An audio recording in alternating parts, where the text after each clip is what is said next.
Hello students, இந்த வீடியோல நம்ம limiting reagentsனா என்னன்னு பார்ப்போம். So நம்ம வந்து last வீடியோல stoichiometryனா என்னன்னு படிச்சிருப்போம். So ஒரு reactionல reactants நம்ம stoichiometric quantitiesல எடுக்கும் பொழுது எவ்வளோ ப்ராடக்ட் வந்து ஃபார்ம் ஆகும் அப்படின்றத நம்மளால predict பண்ண முடியும். இப்போ எக்ஸாம்பிளுக்கு N2 nitrogen plus hydrogen gives ammonia gas. So இதில் பார்த்தோம் அப்படின்னா இதை நம்ம பேலன்ஸ் பண்ணணும்னா இங்கே 2 நைட்ரஜன் இருக்கு. ஸோ இந்த இடத்துல 2 நைட்ரஜன் போட்டு பேலன்ஸ் பண்ணுறோம். ஸோ ஹைட்ரஜன் 6 இருக்கு, அதனால இங்கே 3 போட்டு பேலன்ஸ் பண்ணுறோம். இப்போ இது வந்து பேலன்ஸ்டு ஃபார்ம் ஆஃப் ஈக்குவேஷன். இப்போ இந்த ஈக்குவேஷனில் நம்மளுக்கு பார்த்த உடனே கரெக்டாக சொல்ல முடியும். 1 mole nitrogen combines with 3 moles of hydrogen to form 2 moles of ammonia. So அப்போ 1 mole nitrogen complete 3 moles of hydrogen consume பண்ணி என்ன பண்ணுதுன்னா 2 moles of ammonia நம்மளுக்கு கொடுக்குது.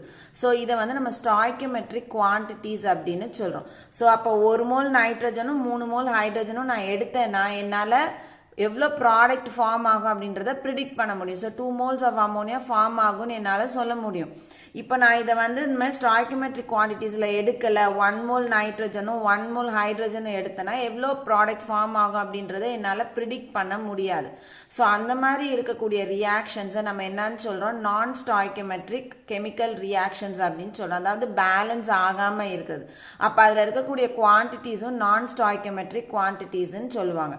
இப்போ அந்த மாதிரி இருக்கக்கூடிய ஒரு சிச்சுவேஷனில் ரியாக்ஷனை வந்து டிட்டர்மைன் பண்ணுறது, ப்ராடக்ட் எவ்வளோ ஃபார்ம் ஆகும் ஃபார்ம் ஆகாது அப்படின்றத டிட்டர்மைன் பண்ணுறது யாரு, எப்படி டிட்டர்மைன் பண்ண போகிறோம் அப்படின்றது தான் இந்த வீடியோவில் நம்ம பார்க்க போகிறோம். ஸோ அதுக்கு நம்ம வந்துட்டு ப்ரிப்ரேஷன் ஆஃப் கேசரியை வந்து எக்ஸாம்பிளாக எடுத்துக்குவோம். ஸோ ஸ்டாண்டர்ட் ரிக்குவயர்மெண்ட் என்ன, கேசரி ப்ரிப்பேர் பண்ணுறதுனுடைய ரெசிபி ரிக்குவயர்மெண்ட் வந்து, so 1 cup rava combines with 2 cups of sugar. So 1 cup ரவையும் 2 கப்பு சர்க்கரையும் நம்ம எடுத்துக்கிட்டோம்னா நமக்கு 6 cups கேசரி வந்து ப்ரிப்பேர் பண்ணலாம். இதுதான் வந்து ஸ்டாண்டர்ட் ரெசிபி. இப்போ இதில் 1 கப்பு ரவை 2 கப்பு சர்க்கரையை ஃபுல்லாக என்ன பண்ணிடுது, கன்சியூம் பண்ணுது. ரெண்டும் கம்ப்ளீட்டாக ரியாக்ட் பண்ணுது அப்படின்னா நம்மளுக்கு 6 கப்பு கேசரி ப்ரிப்பேர் ஆகும். இப்போ நம்மக்கிட்ட அவைலபிள் குவான்டிட்டி எவ்வளோ இருக்குன்னா, ஸோ நம்மளுக்கு வந்து கேசரி ப்ரிப்பேர் பண்ணதுக்கு கையில் கொடுத்துருக்க அமௌண்ட் வந்து எவ்வளோ அப்படின்னு பார்த்தோம்னா 3 கப்பு ரவையும் 3 cups rava and 8 cups of sugar கொடுத்துருக்காங்க. ஸோ நம்மக்கிட்ட கொடுத்துருக்கிறது வந்து 3 கப்பு ரவையும் 8 கப்பு சர்க்கரையும் கொடுத்துருக்காங்க. கொஸ்டின் என்ன கேட்குறாங்க அப்படின்னா இந்த காம்பினேஷனில் எவ்வளோ கப்ஸ் ஆஃப் கேசரி நம்ம ப்ரிப்பேர் பண்ணலாம் அப்படின்னு கேட்குறாங்க. இப்போ நம்ம இந்த இடத்துல ஸ்டாண்டர்ட் ரெசிபி வச்சுருக்கோம். 1:2 ரேஷியோவில் தான் நம்ம சர்க்கரை எடுக்க போகிறோம். அப்போது இந்த இடத்துல 3 கப்பு ரவைக்கு எவ்வளோ சர்க்கரை தேவைப்படுது, 3 cups ஆஃப் ரவா ரிக்வயர்ஸ் எவ்வளோ, இது வந்து ரவை வந்து 3 times எடுத்திருக்கோம். அப்போ சர்க்கரையும் நம்மளுக்கு எவ்வளோ டைம்ஸ் தேவைப்படும், 3 times தேவைப்படும். அதுலேருந்து எவ்வளோ ப்ரிப்பேர் பண்ணலாம் அப்படின்னா இதுவும் 3 times ப்ரிப்பேர் பண்ணலாம். ஸோ இந்த இடத்துல 3 கப் ரவைக்கு அப்போ எனக்கு எவ்வளோ கப்பு சர்க்கரை தேவைப்படுது, 2 into 3 6. ஸோ 6 cups சுகர் தேவைப்படும். அப்போ 3 கப் ரவை 6 கப்பு சர்க்கரையை கன்சியூம் பண்ணுது அப்படின்னா அது எவ்வளோ கப் ஆஃப் கேசரியா கன்வெர்ட் ஆகும், 6 into 3 18. So 18 cups kesari prepare பண்ணலாம். அப்போ இந்த இடத்துல என்ன நடக்குது, 3 கப்பு ரவை 6 கப்பு சர்க்கரையை ஃபுல்லாக எடுத்துக்குது.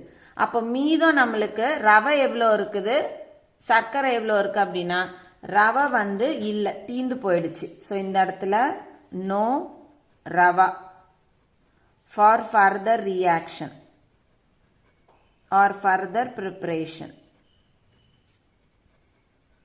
ஆனா இந்த இடத்துல என்ன இருக்கு, 2 cups of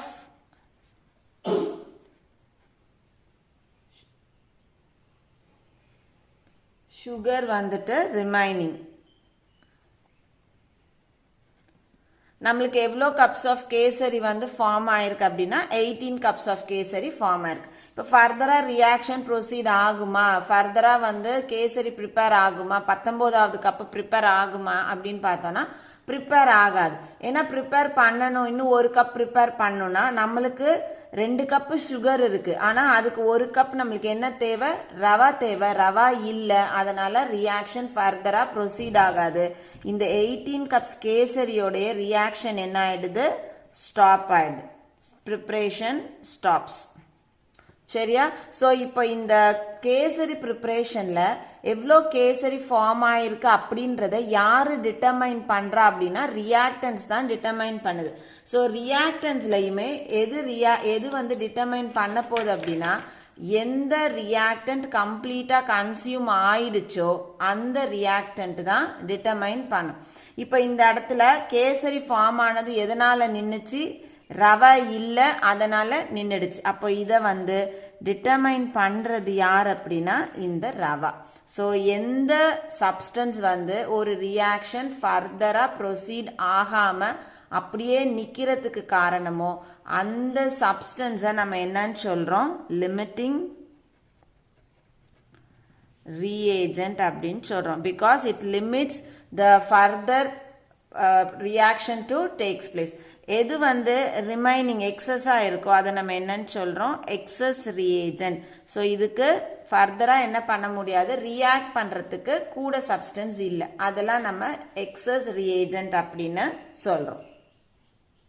ஸோ இப்போ படிச்ச இந்த ப்ரிப்ரேஷன் ஆஃப் ரவா கேசரி கான்செப்டை நம்ம அப்படியே வந்து ஒரு கெமிக்கல் ரியாக்ஷனுக்கு கொண்டு போவோம். ஸோ இதே ப்ராசஸ் தான் நம்ம என்ன பண்ண போறோம், அல்லது இதே கான்செப்டை தான் நம்ம வந்து அதுக்கு அப்ளை பண்ண போறோம். ஸோ நம்ம எடுத்துக்கிற எக்ஸாம்பிள் பார்த்தோம் அப்படின்னா preparation of sulphur hexafluoride எடுத்துக்க போறோம். ஸோ சல்ஃபர் ஹெக்ஸா ஃப்ளூரைடு வந்து ப்ரிப்பேர் பண்றதுக்கு நம்மளுக்கு ஸ்டாண்டர்ட் ரியாக்ஷன்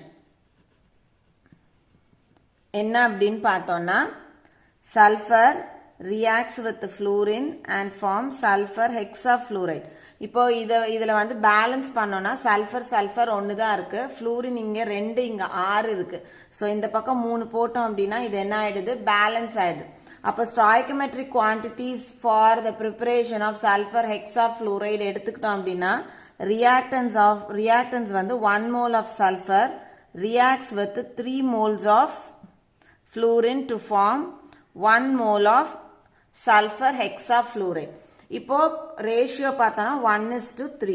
ஸோ ஒரு பார்ட் நம்ம சல்ஃபர் எடுத்தோம்னா it completely consumes 3 parts of fluorine. இதுதான் வந்து கண்டிஷன். இப்போ நம்ம கிட்ட அவைலபிள் குவான்டிட்டி எவ்வளோ இருக்கு,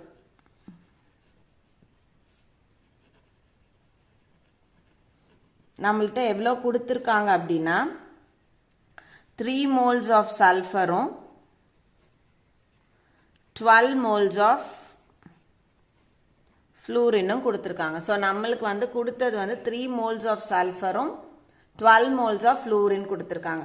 ஸோ இதுக்கு எவ்வளோ அமௌண்ட் ஆஃப் SF6 ஃபார்ம் ஆகும்னு கேட்குறாங்க. ஸோ 3 moles ஆஃப் சல்ஃபர் அப்படின்னா நம்ம எப்படி எழுதுவோம், 3Sன்னு எழுதுவோம், plus 12 moles of fluorine plus 12F2.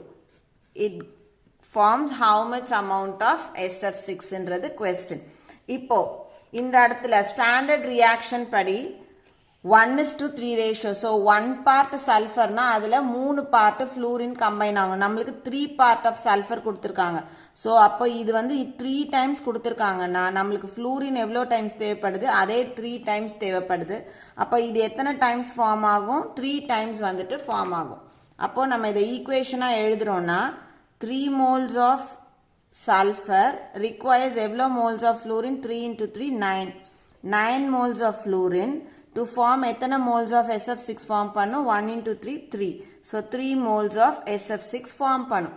நம்ம கிட்ட எவ்வளோ இருக்கு, 12 moles of fluorine இருக்கு. அப்போ ரியாக்ஷன்ல இந்த 3 parts of sulfur எவ்வளோ ஃப்ளூரின் கன்சியூம் பண்ணுது, 9 moles ஆஃப் ஃப்ளூரின் கன்சியூம் பண்ணிடுச்சு அப்படின்னா மீதம் எவ்வளோ இருக்க போகுது, இந்த இடத்துல 3 moles ஆஃப் ஃப்ளூரின் ரிமைன் ஆக போகுது, இருக்க போகுது ரியாக்ட் பண்ணாம. ஸோ இந்த 3 moles ஆஃப் ஃப்ளூரின் ரியாக்ட் பண்ணணும்னா நம்மளுக்கு இன்னும் ஒரு பார்ட் ஆஃப் சல்ஃபர் தேவைப்படுது.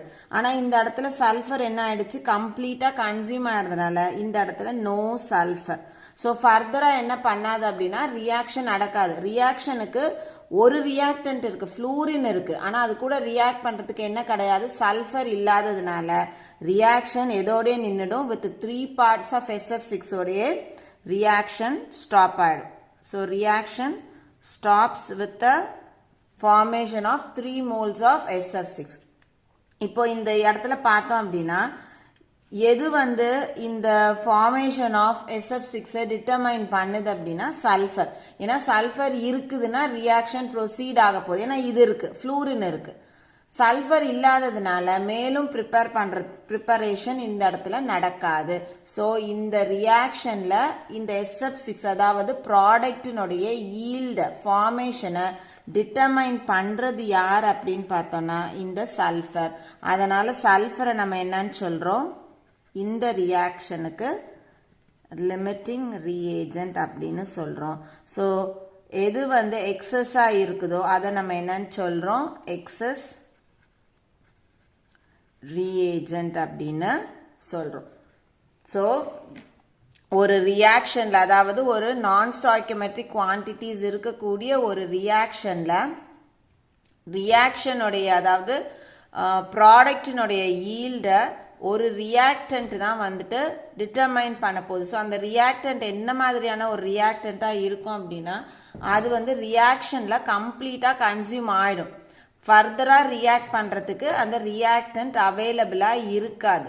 அந்த மாதிரி இருக்கக்கூடிய ரியாக்டன்ஸை நம்ம லிமிட்டிங் ரியேஜென்ட் அப்படின்னு சொல்கிறோம். எந்த ரியாக்டன்ட் வந்து எக்ஸஸாக இருக்குதோ அது 1 இருக்கலாம், 2 இருக்கலாம், 3 இருக்கலாம், எத்தனை ரியாக்டன்ஸ் வேணாலும் இருக்கலாம்.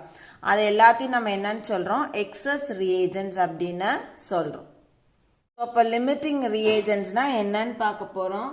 When a reaction is carried out using non-stoichiometric quantities of the reactants, the product yield will be determined by the reactant that is completely consumed. So இந்த இடத்துல என்ன சொல்றாங்க, ஒரு ரியாக்ஷன் அதாவது நான் ஸ்டாய்கியோமெட்ரிக் குவான்டிட்டிஸோட ரியாக்டன்ஸ் இருக்கு அப்படின்னா அந்த ரியாக்ஷன்ல ஃபார்ம் ஆகக்கூடிய ப்ராடக்ட் எதை வந்து டிபெண்ட் பண்ணி இருக்குது, ப்ராடக்டினுடைய குவான்டிட்டியை டிட்டர்மைன் பண்ணுறது அந்த ரியாக்டன்ஸில் எந்த ரியாக்டன்ட் கம்ப்ளீட்டாக கன்சியூம் ஆகிடுதோ அதை பொறுத்து தான் அமையுது.